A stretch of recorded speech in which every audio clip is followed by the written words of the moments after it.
बात है अक्टूबर 2018 की, जब राकेश और उसकी वाइफ बाइक से फ्रेंड के यहाँ पार्टी में जा रहे थे। राकेश ऑफिस में काम करता था।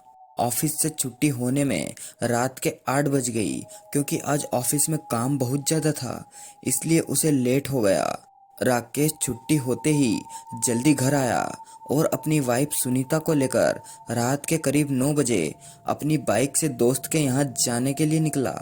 मगर उसे पता नहीं था कि यह रात उसके जीवन की सबसे भयानक रात होने वाली है। राकेश के घर से उसके दोस्त का घर करीब 40 किलोमीटर दूर था, जिसका रास्ता एक घने जंगल से होकर जाता था। राकेश और सुनीता बात करते हुए जा रहे थे, तभी सुनीता ने देखा एक ट्रक उसके पीछे लगातार हॉर्न बजा रहा है। सुनीता राकेश से बोलती है, सुनो, पीछे वाली गाड़ी से साइड दे दो, वह कब से हॉर्न बजा रहा है। तभी राकेश बोलता है, क्यों मजाक कर रही हो, पीछे कोई गाड़ी नहीं है।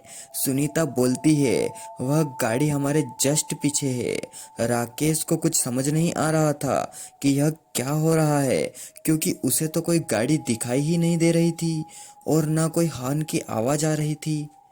फिर उसकी वाइफ को कैसे दिखाई दे सकती है। पहले तो राकेश को लगा कि उसकी वाइफ मजाक कर रही है।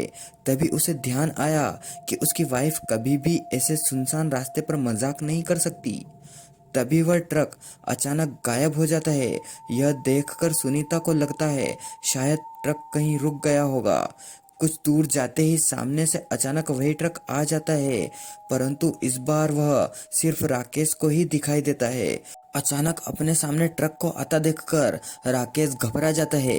राकेश घबराहट से अपना संतुलन बिगाड़कर बाइक को लेकर नीचे गिर जाता है।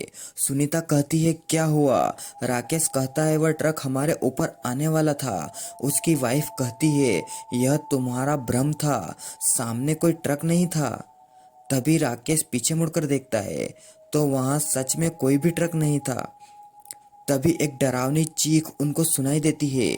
आवाज सुनकर वह दोनों बहुत डर जाते हैं और समझ जाते हैं कि कुछ तो गड़बड़ है और उनको इस जगह से बहुत जल्दी निकल जाना चाहिए। राकेश जैसे ही बाइक उठाता है, बाइक से चाबी गायब थी। वह दोनों आसपास चाबी को ढूंढते हैं, मगर चाबी उनको कहीं नजर ही नहीं आती है। तभी अचानक सुनीता को आसमान में कुछ दिखाई देता है, कुछ धुआं जैसा। उसे देखकर सुनीता बहुत डर जाती है, क्योंकि वह कोई धुआं नहीं बल्कि कुछ आत्मा जैसा आसमान में घूम रहा था।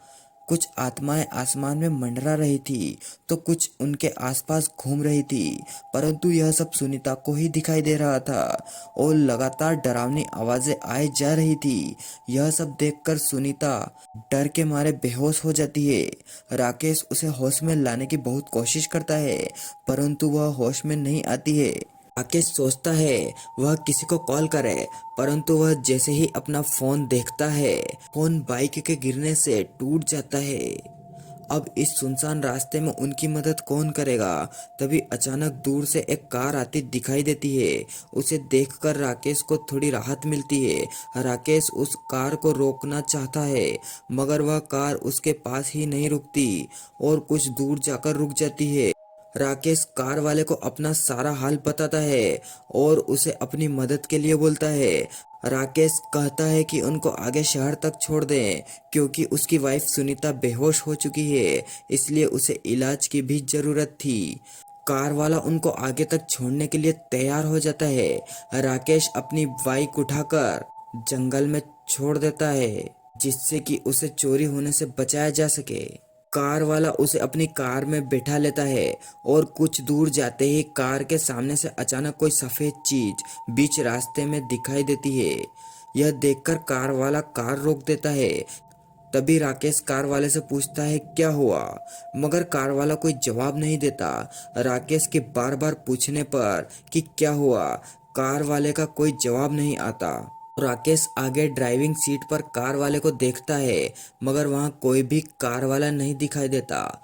यह सोचकर कि कार वाला नीचे उतर गया होगा, वह भी उसे देखने के लिए नीचे उतर जाता है, परंतु वह उस समय हैरान हो जाता है जब वह देखता है कि वह तो उसी जगह पर है जहां पर उसकी बाइक गिरी थी। यह सब देखकर राकेश को कुछ भी समझ में नहीं आता है। उसकी बाइक को बीच सड़क पर खड़ा देखकर उसके पैरों तले जमीन निकल जाती है, क्योंकि वह तो अपनी बाइक को जंगल में थोड़ा अंदर खड़ा करके आया था, और फिर इतना सफर जो कार से तय किया था वह कहाँ गया। वह सुनीता को होश में लाता है। सुनीता के होश में आते ही दोनों डरते हुए बाइक के पास जाते हैं, और राकेश देखता है कि उसकी चाबी बाइक में ही लगी है। राकेश सुनीता को बोलता है, जल्दी आओ, हमें बहुत जल्दी यहाँ से निकल जाना चाहिए। तभी सुनीता राकेश से पूछती है, यह सब हमारे साथ क्या हो रहा है। परंतु राकेश खुद उसे कुछ भी बताने की हालत में नहीं था। वह सिर्फ इतना कहता है कि हमें जितनी जल्दी हो सके यहाँ से निकल जाना चाहिए, और दोनों बाइक पर बैठकर चले जाते हैं। मगर वहाँ डरावनी आवाज़ उनका अब भी पीछा नहीं छोड़ रही थी। अब रात के करीब 12 बज चुके थे। आसमान में बिजली चमक रही थी। अंधेरी काली रात, सुनसान सड़क पर ऊपर से यह हादसा, कुछ डरावनी आवाजें किसी को कुछ भी विचलित कर सकती है।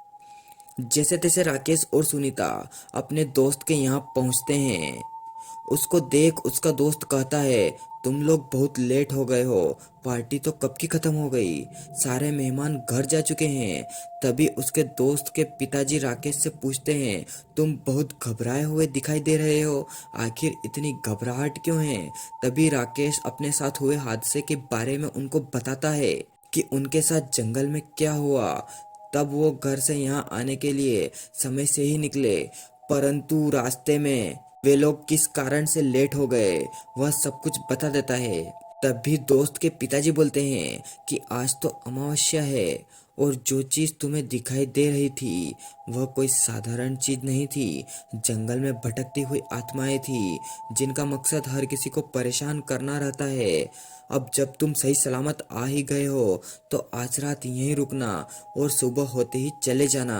रात को जाना खतरे से खाली नहीं है। और राकेश और सुनीता वहीं रुक जाते हैं। इस हादसे के बाद राकेश और सुनीता कभी भी उस रास्ते से रात में नहीं जाते, और आज भी वह हादसे को याद करते हैं तो डर जाते हैं। तो दोस्तों, आपको क्या लगता है उस रात राकेश और सुनीता के साथ क्या हुआ होगा, या फिर सिर्फ उनका भ्रम था।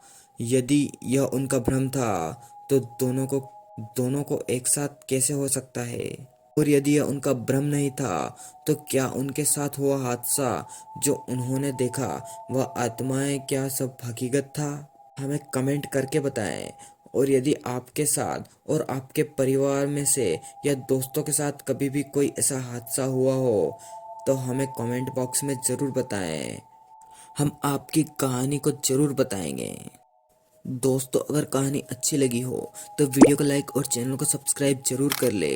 साथ ही वीडियो को अपने दोस्तों में शेयर जरूर करें।